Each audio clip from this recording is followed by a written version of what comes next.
So we'll begin with a word of prayer today as we look at Philippians chapter 3, verses 12 through 17.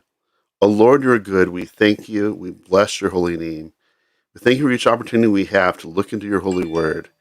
We thank you, Lord, for the Messiah who is our life, in whose name we pray. Amen.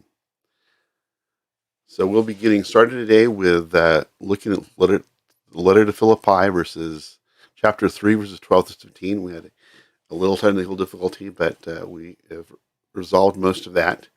So today we'll be looking at chapter 3, verses 12 through 17. And we'll start looking first at verses 12 through 14, and I'll put that full screen. And we read, "It is not that I've already obtained it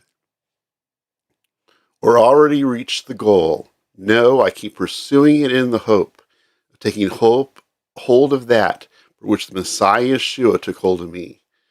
Brothers, I for my part do not think of myself as having yet gotten hold of it. But one thing I do, forgetting what is behind me and straining forward toward what lies ahead, I keep pursuing the goal in order to win the prize offered by God's upward calling in the Messiah Yeshua." Paul's life was an active desire to more and more and more model his Messiah, as he keeps striving to more and more to grow in his faith and practice. Though he knows his eternal destiny is sure in Messiah, he knows he has yet to complete the journey of faith and service, and therefore keeps striving for completion of his spiritual journey. So Paul here knows that he has the full atonement in Yeshua. He knows that by his faith trust in Yeshua, he has come to have full atonement.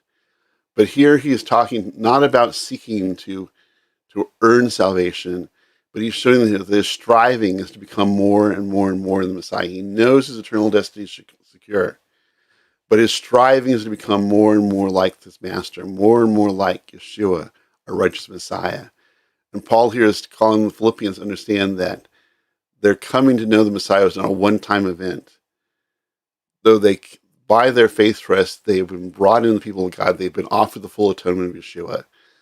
But their life is going to be continuous striving to become more and more and more like the Messiah, to model the Messiah throughout their lives, and not just be ones who made a one-time faith commitment, but one who made a faith commitment that was a living action in their life to continue to more and more model the Messiah.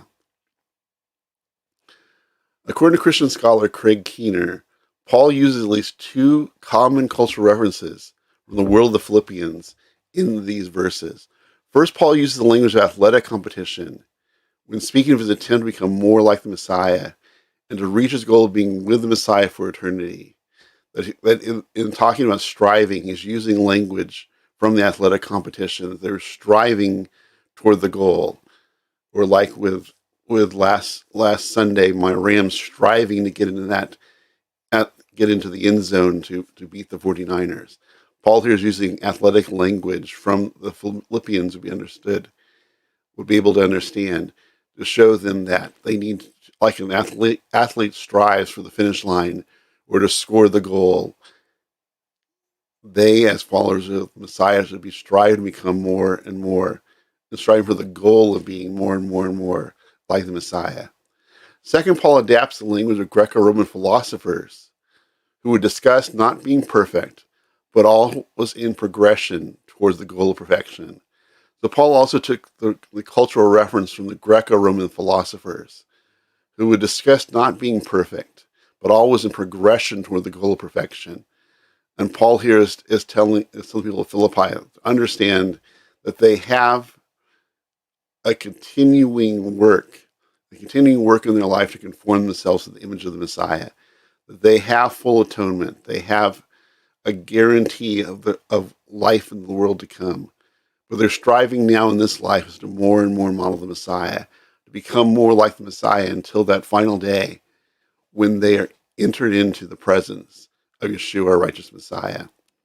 To Paul, life is an ongoing journey of becoming more and more and more in Messiah, and modeling the life and suffering of his master.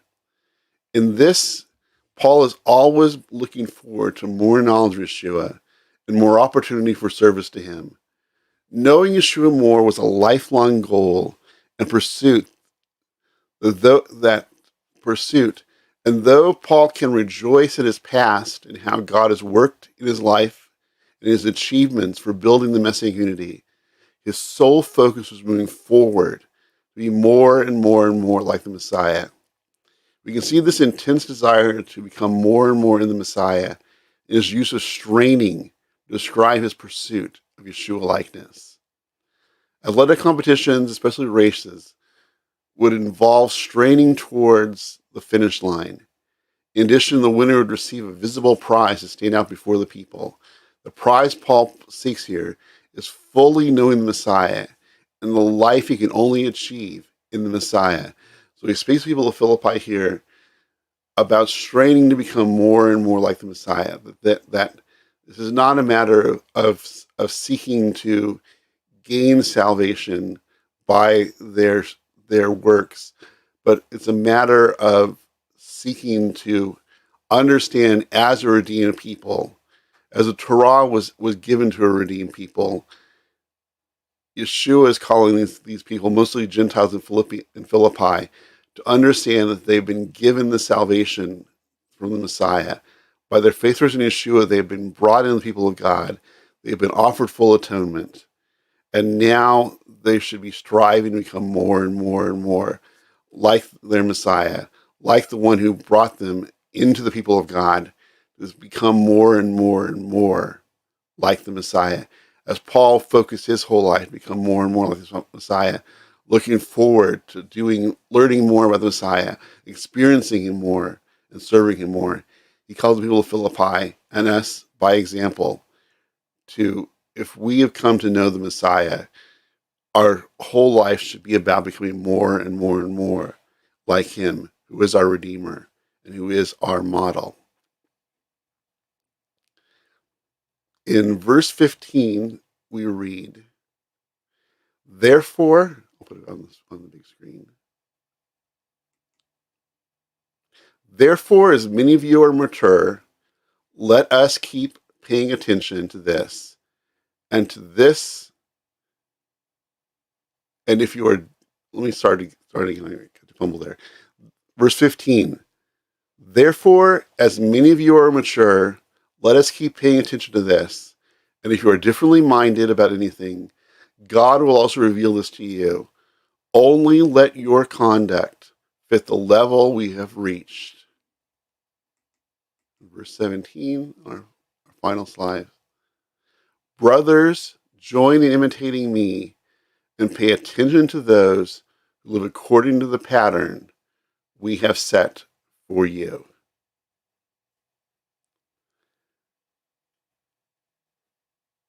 Let me read those verses again. Therefore, as many of you are mature, let us keep paying attention to this. And if you are differently minded about anything, God will also reveal this to you. Only let our conduct fit the level we have already reached. Brothers, join in imitating me and pay attention to those who live according to the pattern we have set for you. In these verses, Paul now switches from first person to more inclusive language and pronouns, first and second plural. He calls on others who are mature to maintain their level of conduct. He invites the Philippians to join in imitating me. In our first verses 12 through 14, Paul called the people in Philippi to follow his example of striving to become more and more and more like the Messiah, and making them understand that is their duty, that is their calling, that is what life in the Messiah is about, is becoming more and more and more in the Messiah. They've been brought into the people of God by their faith trust in Yeshua. They have been redeemed from their sins. They have gone from being pagan Gentiles to now redeemed Gentiles following the God of Israel. And now their life from this point on until that final breath that they take, or when the Messiah returns, is to be about becoming more and more and more in the Messiah. Paul calls the people of Philippi here to model the Messiah as Paul was modeling him, as Paul completely devoted his life from his encounter with Yeshua on the road to Damascus, when Paul was brought into relationship with Messiah Yeshua. From that point on until the day that the executioner took his life, Paul was seeking and striving toward becoming more and more like the Messiah. All of his life was coming to learn more about the Messiah, to experience him more, and to serve him more. And he calls people of Philippi to model that too, and to strive like he did. Like athletes strive toward a prize, or to score a goal, or to get a touchdown, they were to strive toward becoming like the Messiah. And then in verse 15 or 17, Paul calls on those in the community of Philippi, those who are mature, those who are becoming more and more and more like the Messiah daily, those who, like Paul, have committed themselves to spiritual growth, to spiritually modeling the Messiah, to learning more about the Messiah, seeking to experience the Messiah more, and to serve the Messiah more. Those who are mature in the faith, those who are those who have come to follow Paul's example of striving for the Messiah each day. He calls on them, those who are mature in the community, those who are the spiritual elders of the community, to step forward and to help those in the community in Philippi to also model the Messiah in the same way, to like they are striving for the Messiah.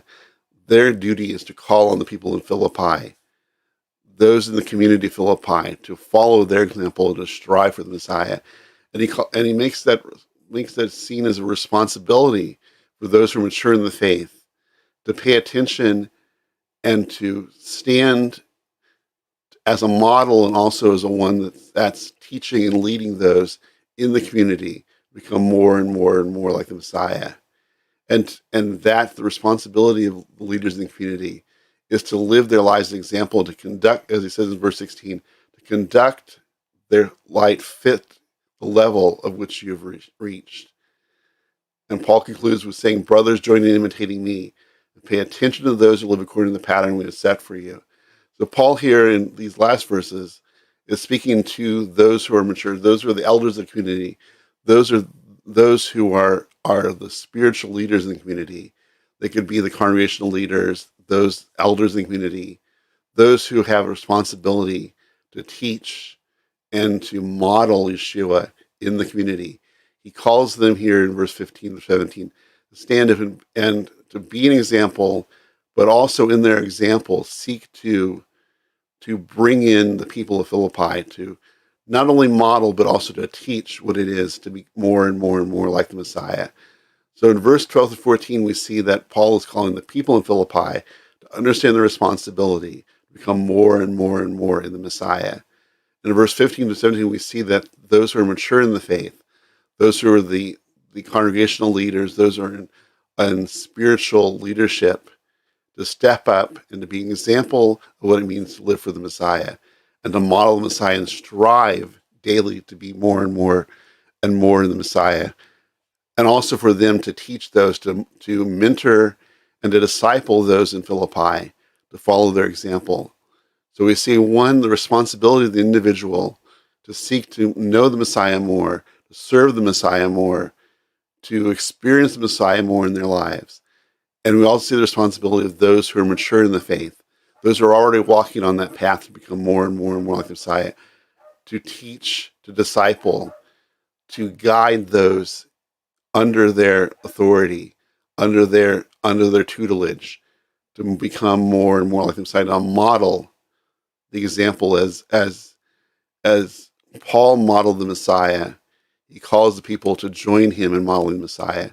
And Paul calls here in these last verses for those who are mature in the faith, those who are the spiritual leaders in the community, to step forward and to take their place as ones to guide the whole community, the whole community in Philippi, and the whole community in our congregations today, will become more and more and more in the Messiah. As we follow the examples of those who are mature, those who are already striving toward the Messiah, and call the whole community to step up and to become strivers for the knowledge of the Messiah and the service of the Messiah. So Paul here is speaking to the people of Philippi about their new life in the Messiah, that they've been brought near to the God of Israel by the Messiah Yeshua. For these mostly Gentile congregation, they've gone becoming pagan Gentiles, worshipers of idols, worshipers of demons, to now be redeemed Gentiles, followers of the one God of Israel, followers of the Messiah of Israel, and according their life according to the scriptures of Israel. And now that they've been brought near to the God of Israel, Paul is calling them to understand that their responsibility is to model the Messiah who has brought him into the people of God.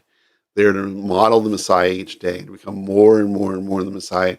And as athletic competitors strive for the goal, strive to score the touchdown, strive to win the race, they too should be striving each day to have more knowledge of the Messiah and to serve him more and to live as modeled, life's modeling the Messiah of Israel. And that's the individual's responsibility we see in 12 to 14. And in the 15 to 17, there was the responsibility of those in spiritual leadership to draw the people to understand their responsibility, to lead them, guide them, disciple them, so that the whole community, the whole Messianic community in Philippi, and the whole communities in our congregations today will become more and more and more in the Messiah as each one of us takes our part to know the Messiah more and to serve the Messiah more. And this is what the new life of the Messiah is about. It's not a passive faith or one-time commitment to Yeshua, but it's a continuing life of striving to become more and more like the Messiah until that final day when our life ends and we've finished our race, as Paul says of his own life.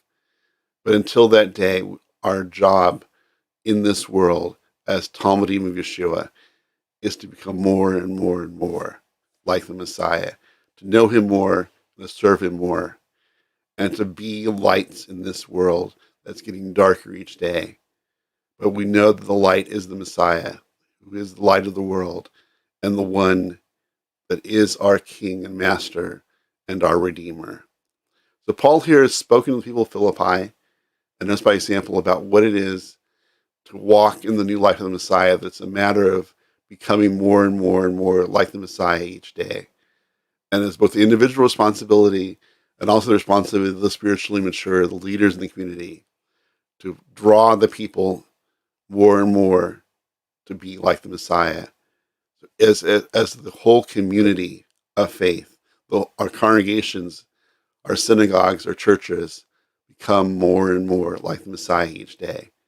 And that's what Paul is calling the people of Philippi here, and us by example, to take in that our responsibility as Talmudim is to become more and more like our Master, to know him more, and to walk in his path more, and to serve him more.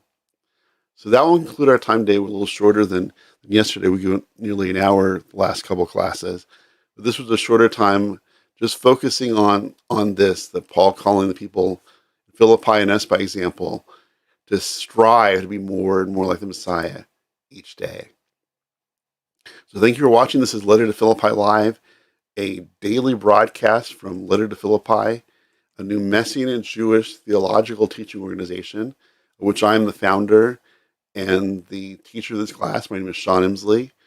And if you want any more information on Letter to Philippi, go to lettertophilippi.org. It's on the bottom of the screen. There you can fill out our contact form. You can ask us any questions you want about us. Leave a prayer request. I'm going to be praying for you. You can order a copy of our Messianic commentary on Philippians on our resources page. You can read our Messianic Jewish book reviews on our Messianic Jewish book review page. You can make a much-needed contribution to our work on a giving page, either a one-time or even better, an ongoing contribution to keep the work of Letter to Philippi going. You can read our mission statement. We also have our statement of faith. And again, if you have any questions, feel free to leave them there. If you have any prayer requests, leave them there. That's available for you. If If you missed any classes, we post our previous classes on our teaching page. And as I said, if you want any information on Letter to Philippi, just go to lettertophilippi.org, and we'll be happy to get back to you. And we thank you for watching our program today. And that will conclude our time for today. And tomorrow we'll be looking at verses 18 through 19 of chapter 3. Paul warning the people about the way of destruction. What is the way they could go that leads to destruction, and what they are to avoid? This path that leads off of becoming more and more like Messiah, the way of destruction that they are to avoid, to continue on the path of striving to become more and more and more in the Messiah. So we'll be looking at that tomorrow, the way of destruction, chapter 3, verses 18 to 19 of the letter to Philippi, the book of Philippians. So thank you for watching. Shalom, and we'll see you tomorrow as we continue our daily Monday through Friday, 12 p.m. Pacific time, 1 p.m. Phoenix time, 2 p.m. Chicago time, 3 p.m. Orlando time, and 10 p.m. Jerusalem time, broadcast of Letter to Philippi Live, a new Messianic Jewish theological teaching organization. Messianic Jewish and Letter to Philippi Live, our first initiative, our daily study, verse by verse, through Paul's letter to the Philippians, Monday through Friday, 12 p.m. Pacific time. So thank you for watching. Shalom, and we will see you tomorrow as we continue the study through Paul's letter to Philippi.